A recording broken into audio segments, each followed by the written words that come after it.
Hello student, हमने lesson 4 start किया हुआ है सेकंड बुक का भारत लोग और अर्थव्यवस्था। इसमें जो हम चैप्टर पढ़ रहे हैं उसका नाम है मानव बस्तियाँ। जो इससे पहले हमने पार्ट 1 किया था उसके अंदर हमने क्या किया था, बस्तियाँ क्या हैं और बस्तियों के प्रकार, ग्रामीण बस्तियाँ और नगरीय बस्तियों में अंतर। उसके बाद का जो हमारा टॉपिक हम स्टार्ट करना था वो था ग्रामीण बस्तियों के प्रकार। तो ग्रामीण बस्तियों के मुख्य हम इनको 4 प्रकार के भागों में बांट सकते हैं।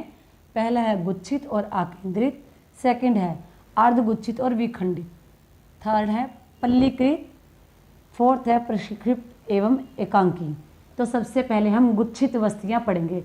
जैसा कि नाम से ही पता लगता है, गुच्छित गुच्छों में घरों का एक संकुलित रूप से निर्मित क्षेत्र होता है। यहाँ पर चारों ओर फैले खेत खलिहानों और चरगाहों से भरा पूरा दिखाई देने वाला दृश्य होता है। खेत खलिहान चरगाहें पृथक होते हैं, अलग होते हैं। ऐसी बस्तियां प्राय उपजाऊ जलोढ़ मैदानों और उत्तर पूर्वी राज्यों में पाई जाती हैं। नोट, कई बार सुरक्षा के कारणों से सहंत गांव में रहते हैं। लोग सहंत गांव में रहते हैं।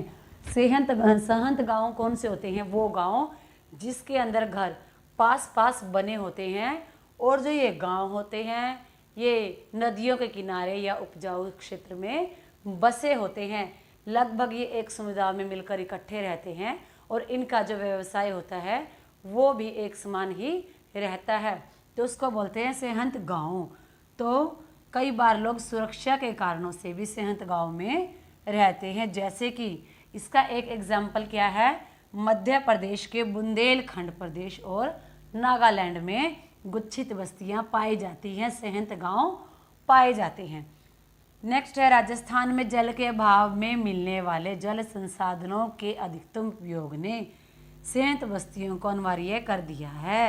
राजस्थान में हम सबको पता है कि जल का अभाव है, जल की कम मात्रा है, तो जो जल जहाँ पर मिलता है वहाँ पर लोग इकट्ठा हो गए हैं और इसके अंदर कौन से गांव बन गए हैं, सहंत बस्तियां या सहंत गांव यहाँ देखने को मिलते हैं।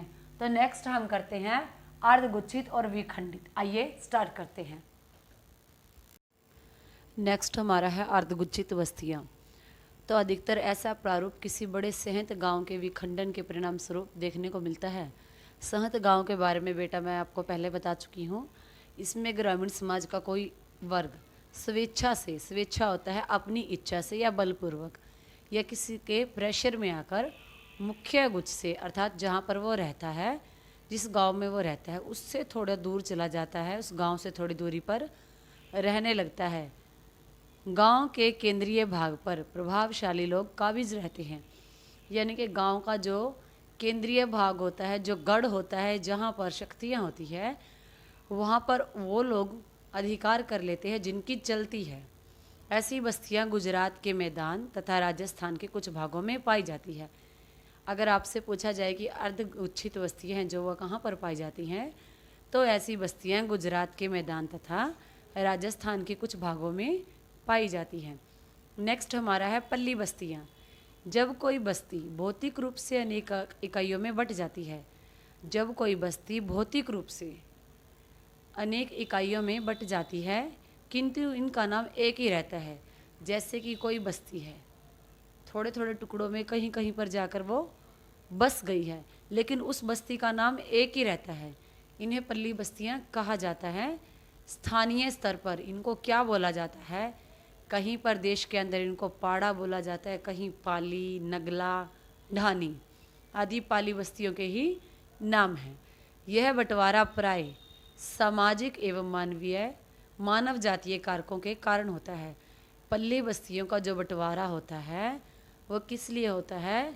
सामाजिक रूप से होता है। समाज में रहने वाले उच्च और निम्न वर्ग के लोग और मानव की जो जातियां होती हैं, जात पात का जो कारण होता है, उनके कारण ये बंटवारा होता है। ऐसे गांव मध्य और निम्न गंगा के मैदान, छत्तीसगढ़ तथा हिमालय की निचली घाटियों में अधिकतर पाए जाते हैं। तो स्टूडेंट ये था हमारा पार्ट 2। पार्ट 3 में हम प्रक्षिप्त बस्तियाँ और नगरीय बस्तियों के बारे में करेंगे। Thanks for watching video. Students please subscribe my video please.